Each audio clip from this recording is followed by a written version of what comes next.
Welcome to Money Clearly, the podcast that explains everyday money without the mystery. I'm Bridget Gale, and each week we break down the money questions that come up in real life, at work, at the bank, and at home, so you can understand what's actually happening with your money. If you've ever avoided checking your bank account, felt uneasy about making the right financial decisions, or assumed that investing was only for other people, you are not alone. Money feels confusing for lots of people. Not because they're necessarily bad with money, but because no one really ever took the time to sit down and explain things to them. They didn't explain to them how the system really works.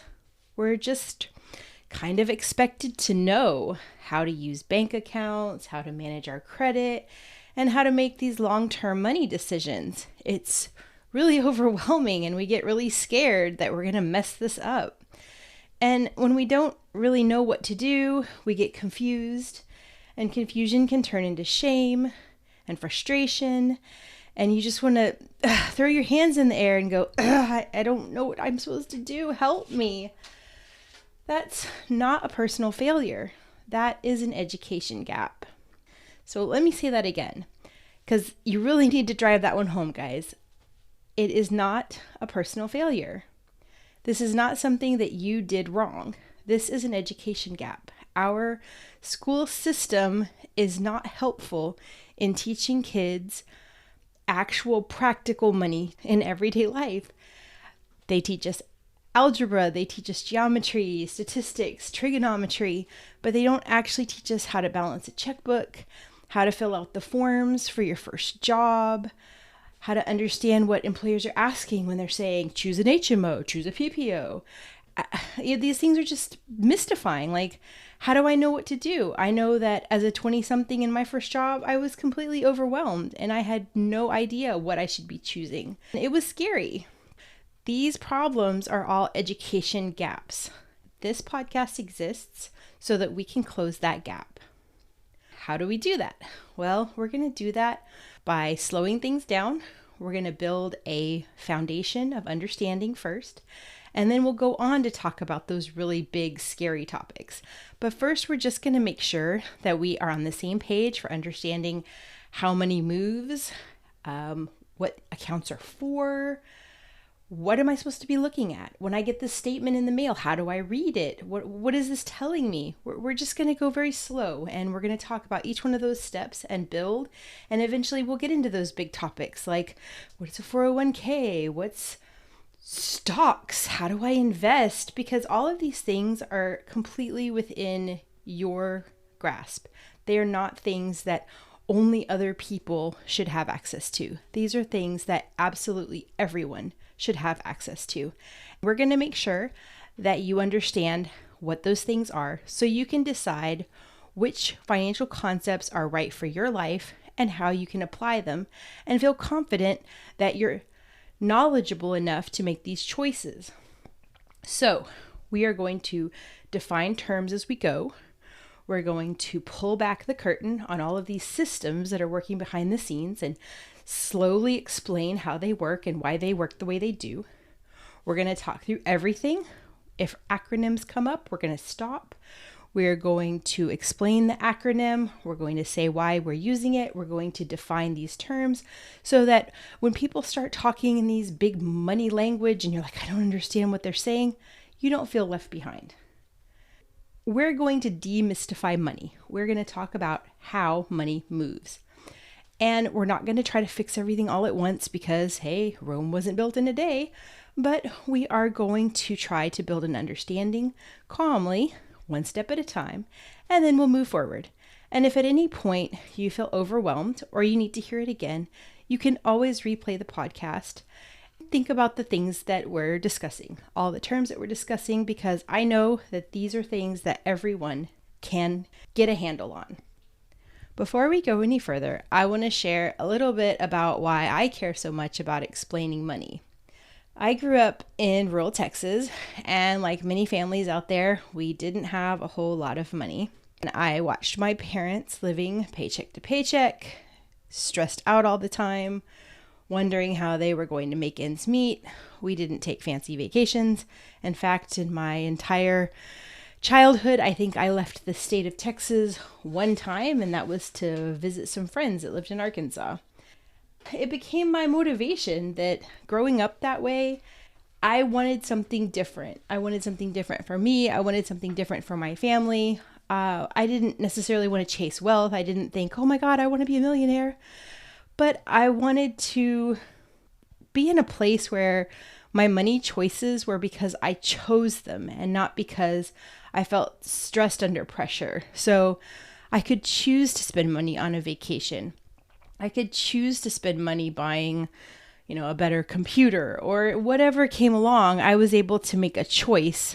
And if I chose to be frugal, that was great. But if I chose to, this is worth it in my life to spend a little more money on, I just wanted to have that comfort that I could do that. I could pick that and it wouldn't be the end of the world.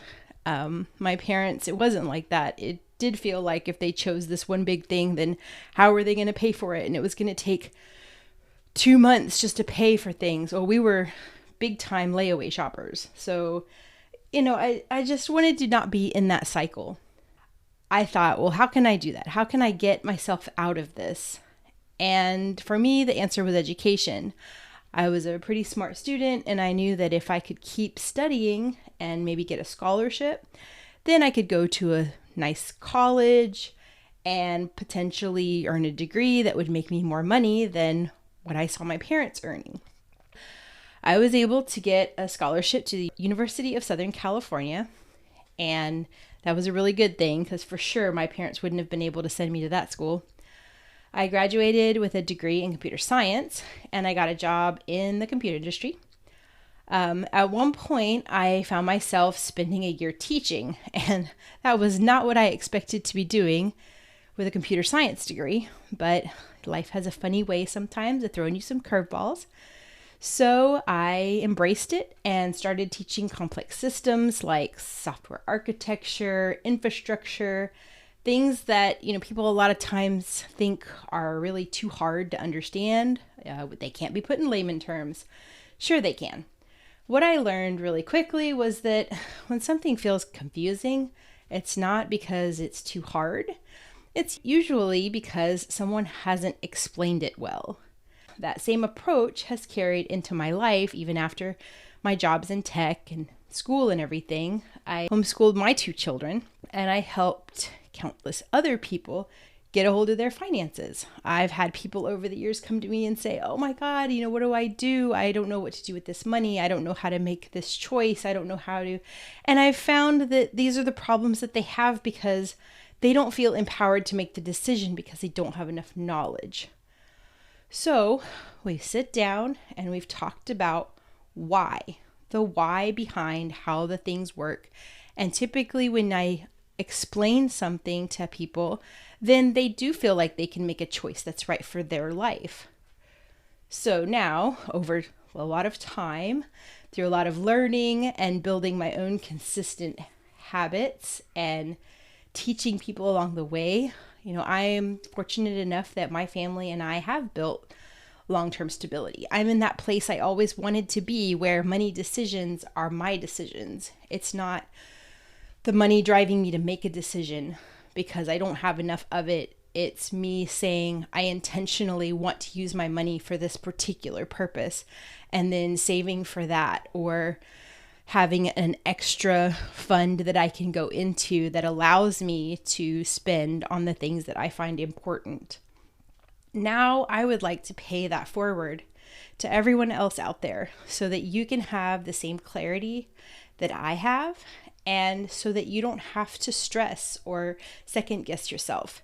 And my hope is that as money starts to make more sense, you'll feel able to share that clarity with other people. And you'll want to pay it forward too, because we don't have to struggle alone. Money is not a topic that should only be for people that have it, right? We all have equal access, for the most part, to the things that I'm going to be talking about in the podcast. I do want to be clear about a couple of things. This show is not a get rich quick show. I'm not going to tell you about day trading stocks or any kind of trends that we're chasing. We are working on slowly building things in a stable manner that is sustainable. We're not going to be talking about go run out and do this or go run out and do that. Most of it is going to be let's observe the system, let's observe how it works before we take any action. And then when you're ready to take actions, we'll suggest things slowly so that maybe you can give it a try and not feel like the ground is going to fall out underneath you. No matter where you're starting from, there is absolutely no shame here. Whether you're starting from your first account that you've never had before, or whether you've had account for forever, but you just never really knew how it worked, we're all going to start on the same page. Most of these episodes are going to be solo. I will be breaking down one topic at a time. I'm hoping that some will have conversations with people that are going to explain money from a different angle or share some real life experiences with us. And we're planning that every episode will have a clear takeaway. For this first week, we're going to keep things very, very simple. I'm not going to ask you to go open an account or pull out your statements or change anything. Instead, I just want you to start noticing how money moves in your own life. How do you usually get money? Do you get it from a job with a paycheck? Do you get cash? Is it transferred from someone else to you?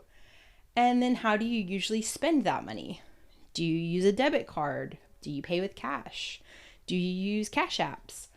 Do you have automatic payments that come out of your account? So think about all of these ways that you're starting to see the money flow in and out of your life. How does it come in and how does it leave?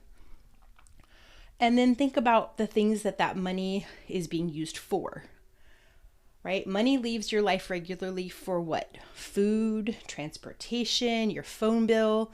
Don't judge yourself at this point. I just want you to start looking at these things to become aware. We're not fixing anything yet. We're just seeing how we're evaluating our relationship with money. We're getting oriented and we're starting to see money as movement.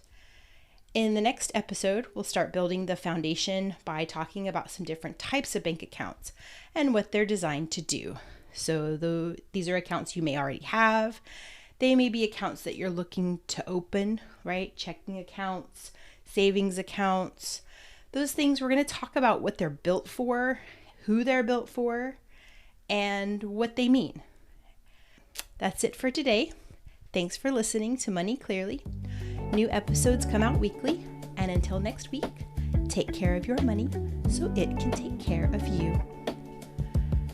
This podcast is for educational purposes only and isn't financial advice. Always consider your own situation or talk to a qualified professional before making financial decisions.